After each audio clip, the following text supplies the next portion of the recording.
So let's be real. They're not coming to help us, and we need to protect our immigrant communities. Democrats in Illinois and North Carolina are freaking out right now over how successful the deportations have been for Trump so far. And as we're going to talk about, ICE is rolling into North Carolina at the exact same time as today, the Supreme Court just ruled in favor of Trump, and it's basically going to be making deportations exponentially easier. It's going to bring it to a whole new level. In Illinois, though, I want to start.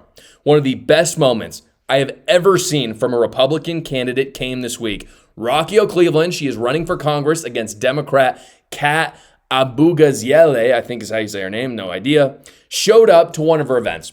And she goes out and hands a goodie bag to this lady, Kat, this Democrat. And basically in this goodie bag is all of the things that she's going to need when she goes to prison. Because right now, she is currently facing federal charges for impeding ICE agents. Take a look. So I just wanted to give you this. I did hear. I'm so sorry about you being infected. So I created a package for you. My baby friends open it, but I'm sure it's like really big. Well, it's actually not me. I actually have holy water here for you. So hopefully it'll help you. Brilliant. And that Democrat absolutely should go to jail for impeding ICE officers. That is ridiculous. Meanwhile, in North Carolina, ICE has been deporting a ton of illegal immigrants in Charlotte. Democrats, not the voters, but the actual leaders are starting to take to social media to tell you, the American people, to impede federal officers. Here is Drew Reisinger, who, again, not just a random Democrat, he's elected the Register of Deeds for Buncombe County, doing just that. I'm seeing a lot of information coming from North Carolina officials saying that immigration raids might be starting as early as Saturday, as early as this weekend. I know there's some real tendency to just say, if ICE is coming with good intentions to get criminals off the streets, we welcome them with open arms. There's a certain point where I think we as Democrat officials just need to call a spade a spade. ICE is not well-intentioned. They're here specifically to terrorize our communities. They're not going after criminals. We've seen this again and again. I think it's incredibly important that we are just clear and honest with the community at this point. Customs and Border Patrol and ICE officials are specifically coming to terrorize communities of color, and I think it's really important that we call it what it is. Let's not pretend that these guys are coming here to help us with our crime rates. Crime rates in Charlotte, we know, are on the decline. Crime rates in Asheville are on the decline. So let's be real. They're not coming to help us, and we need to protect our immigrant communities. Democrats will never understand this. We don't care what the illegal immigrant crime rate is. It does not matter. The very fact that there is any crime at all being committed by an illegal immigrant is unacceptable. They should not be here in the first place. Therefore, there should not be a single crime committed. The rate doesn't matter. It's how many crimes are happening. And Democrats are helping them to commit the crimes right now. This is a Facebook group from Asheville. I think that's in the Charlotte area in North Carolina. And you can see, this is what it says. If you're just listening, it says, "Thanks all for confirming ICE is not at this hotel. They were turned away. Maybe call and thank them. It is confirmed ICE is staying at the," and we blacked it out because we don't want to dox them. But at the end, they say, "I feel it's important to find out where they're staying. Do what we can to make it uncomfortable as possible for them to stay here." So you have people openly doxing federal agents, and that is incredibly dangerous. You are warning illegal immigrants to run, which is bad, obviously, but what is far worse than that is telling people where ICE is staying, so presumably you can go hurt them. They say in that thing, obviously, because they don't want to get their Facebook group taken down, to make it as uncomfortable as possible. But again, why else would you dox them but to go either hurt them or even assassinate them? And that's not a hypothetical thing either. That is actually happening right now. Here's a video of someone in North Carolina trying to ram their car into ICE agent trucks. Hey, they chasing the Migo.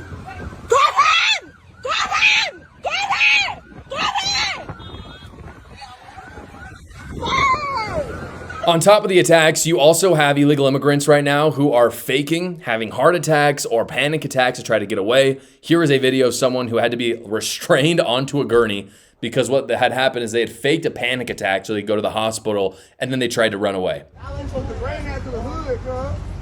That's all I'm trying to say.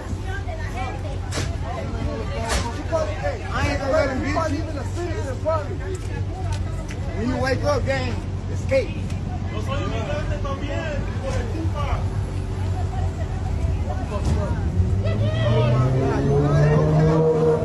So the good news with all of this is we have some breaking news from the Supreme Court literally today in an 8-1 decision with, of course, Ketanji Brown Jackson dissenting since she knows nothing about the law. Even her liberal justices disagreed with her. The court ruled that Trump can continue deportations of a certain immigrant class, whereas before he wasn't able to. This is according to the conservative brief. They say the ruling facilitates the Trump administration's effort to revoke Biden-era temporary protected status for approximately 300,000 Venezuelan migrants residing in the U.S. It permits the administration, especially considering, Venezuela loves to send their prisoners up here. We don't know how many of them there are. I know a lot of Venezuelan immigrants. A lot of them are good people. A lot of them, though, are from literally the prisons in Venezuela. They continue.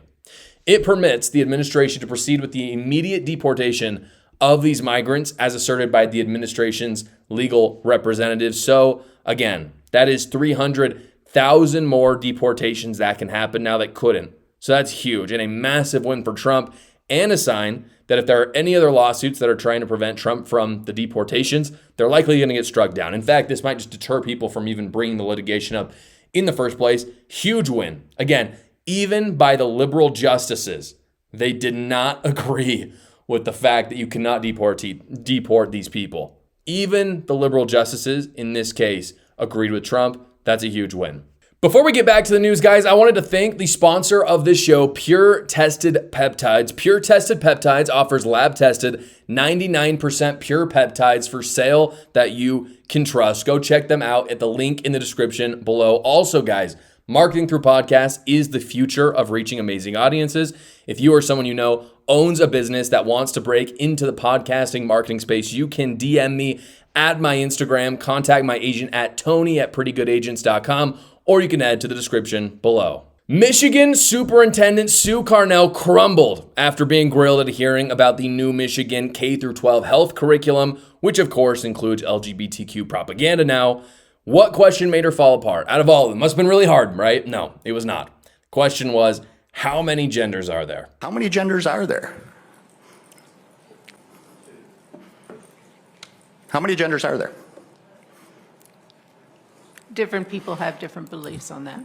Well, you can believe all you want, but science says there's 2. If you're living in Michigan, that woman is in charge of your kids. That is scary. So the question is, what's in this new curriculum? It is disgusting. It's not good. This is according to Fox News. They say the revised standards detail what students should know by the time they are complete a certain grade, which in this case is 8th grade. By the end of 8th grade, for example, students should be able to define, this is a direct quote from the curriculum, it says, define gender identity, gender expression, sexual orientation, and explain that they are distinct components of every individual's identity. So this is obviously just going to be a breeding ground for brainwashing and propaganda. I mean, just those words right there are propaganda. It is literally teaching kids fantasy novels as if they are real. That's how bad this is. It's actually worse, because obviously teaching a child that dragons are real is not going to hurt them nearly as much as telling them that they can chop off their own genitals. I would rather my kid think dragons are real than that, obviously. And telling them that in 8th grade, again, this is 8th grade, your sexual orientation and gender identity is part of your main identity. Fortunately, parents and religious leaders were pushing back really hard against this. Students can opt out because of that pushback. But make no mistake, Democrats do not want you to be able to opt out. They're trying, like Mikey Sherrill, for example. Mikey Sherrill, I think is her name. New Jersey governor now, just one. She openly said she does not think that people should be able to opt their kids out of these kind of conversations. So this is a mainstream position for Democrats. Fortunately, in Michigan, it's a purple state. They pushed back and they were at least able to opt out. That is somewhat of a win, even if the curriculum is total crap. And Washington is having the same problems right now. Here is Chris Reichdahl, another superintendent, so in leadership, saying openly that trans people are biologically not male or female. What is one of the arguments, recurring arguments about transgender girls in girls' sports is that it is a Title IX violation, that it's unfair to the biological females on those teams. What is your position in view of this? Well, our position is that the federal law doesn't describe Title IX beyond the words that are there, sex. They don't say biological sex or sex at birth. And so the states for decades have had a chance to interpret that the way that it fits each state. Oklahoma is going to think about it differently than Washington. So we've said that your gender identity, how you identify, is the way to proceed, because there are, legitimately transgender youth by identity. There are transgender folks by biology. This is the part that's frustrated people, and they come at me and attack me pretty good. We have intersex births. There's a percentage of our population where you are not born one way or the other. There is transgender identity based on hormonal balances. Like, this is a biological issue for nearly all of these kids. So that alone should make us pause and sort of think twice about this. You hear arguments of safety, and what I say to them is this is so rare that I wonder why folks aren't questioning the 250-pound senior linebacker who gets to dismantle the 110-pound freshman, wide receiver or running back. Like, we don't even think about safety when it's male on male, female on female, or trans. That's the moment we think about it. If we're talking safety, let's really talk about safety, because other than that, the arguments of taking away something from females hasn't borne out. But I understand politically why that's hard for people. If you're not aware of the biology, if you're not aware of that, you don't have family, you don't live with that reality.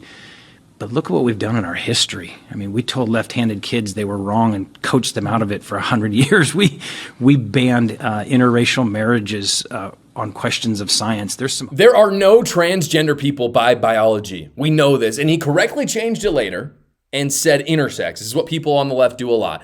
Intersex is not transgender. They're totally different. Intersex essentially means that you have a genetic mutation, which, by the way, by definition, a mutation means out of the ordinary. It is not normal. It's something has gone wrong. Transgender is changing your gender. It's not what you were born as. It's you change. By definition, this is what the leftists are saying. The left says you were born a certain way. That's the wrong way. You should be able to change it. That's not intersex at all. These are not the same. He also talks about sports. This guy clearly doesn't know anything about football.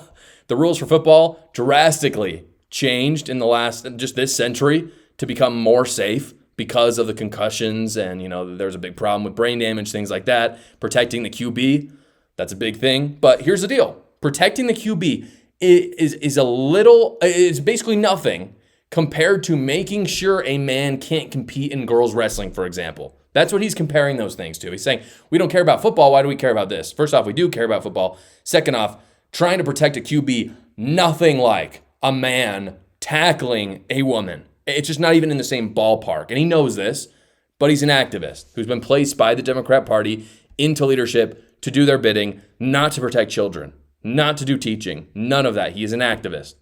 Chris continues. He doubles down on the same craziness, affirms that students get to decide where they play sports, on what gender, even if it's a boy wanting to be in the girls' locker room. The civil rights framework in this state, it includes trans youth. This is a biological question. It is quite simply inaccurate to say biologically that there are only boys and there are only girls. There's a continuum. There is a science to this. There are children who are born intersex. There are children whose chromosomes and their hormones aren't consistent with their sex at birth. That's not a debate we're going to have today. I just want to remind you of our civil rights obligation. Our state laws make clear that students get to identify and participate in activities based on the gender in which they identify. Washingtonians, fire Chris today, please. I don't know if I think Washingtonian is the right phrase. I used to live in Washington. It's a lovely place, lovely people. Don't let them do this to your kids. This is so unacceptable. Fire this guy immediately. Get the crazies out of our schools. Hey guys, I wanted to invite you to subscribe to my new Substack. Substack is a weekly newsletter that comes right to your email, and it's completely free to you. I'm able to talk about things that I'm not able to talk about on the show, either because big tech will censor me or I wasn't able to get to it. Today on the Substack, for example, I talk about Christianity. I talk about America first versus America only. Talk about some things that might surprise you. Go check it out right now. Again, completely free to you. The link is in the description below. Thank you so much for watching today's episode, everybody. Please like the video so other great patriots like yourselves will see it. And you can tune in every single weekday at 6 p.m. Eastern for the live show, or you can watch another video right here.